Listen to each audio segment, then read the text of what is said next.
ପାମ୍ପଡ଼ ତ ଆପଣ କେତେ ପ୍ରକାର ବନେଇକି ଖାଇଥିବେ। କେବେ ବଳକା ଅରୁଆ ଭାତରେ ପାମ୍ପଡ଼ ବନେଇକି ଖାଇଛନ୍ତି କି? ତାହେଲେ ଏମିତି ଥରେ ବନେଇକି ନିଶ୍ଚୟ ଖାଆନ୍ତୁ। ସେଥିପାଇଁ ମିକ୍ସିରେ କିଛି ରସୁଣ, ଅଦା ଆଉ ଅଳ୍ପ ଅରୁଆ ଭାତକୁ ଦେଇ ପାଣି ଦେଇ ଗ୍ରାଇଣ୍ଡିଂ କରିଦେବା। ତାପରେ ସେଥିରେ ସବୁତକ ଭାତକୁ ଦେଇ ପାଣି ଦେଇ ଗୋଟେ ବହଳିଆ ବ୍ୟାଟର ପ୍ରସ୍ତୁତ କରିଦେବା। ତାପରେ ସେଥିରେ ସ୍ୱାଦ ଅନୁସାରେ ଲୁଣ, 1 ଚାମଚ ଜିରା, 1 ଚାମଚ ଜୁଆଣି ସହ 2 ବଡ଼ ଚାମଚ ଧଳା ରାଶି ଆଉ ଚିଲି ଫ୍ଲେକ୍ସକୁ ଦେଇ ବଢ଼ିଆ ସେ ଗୋଳେଇ ନେବା। ତାପରେ ପାଣି ହାତ ହୋଇ ଗୋଟେ ଜରିରେ ପତଳା ପତଳା କରି ଟାଣ ଖରାରେ 2 ଦିନ ଶୁଖେଇବା। ଗୋଟେ ପଟ ଶୁଖିଗଲା ପରେ ଆର ପଟକୁ ଏପଟ ସେପଟ କରି ଶୁଖେଇ ନେବା। ସେ ସବୁ ବଢ଼ିଆ ସେ ଶୁଖିଗଲା ପରେ କଡ଼େଇରେ ରିଫାଇନ୍ ତେଲ ଦେଇ ସେ ସବୁକୁ ଛାଣି ନେବା।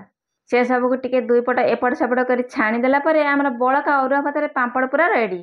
ଆପଣ ଚାହିଁଲେ ଆକୁ ଷ୍ଟୋର କରି ଆରାମସେ ରଖିକି ଖାଇପାରିବେ। ଯଦି ଆଜିର ରେସିପି ଆପଣମାନଙ୍କୁ ଭଲ ଲାଗିଥିବ ପ୍ଲିଜ୍ ଛୋଟ ଲାଇକ୍ ସହିତ କମେଣ୍ଟ, ସେୟାର ଆଣ୍ଡ ସବସ୍କ୍ରାଇବ୍ କରିବାକୁ ଜମା ଭୁଲିବେନି। ରହିଲି, ନମସ୍କାର, ଜୟ ଜଗନ୍ନାଥ।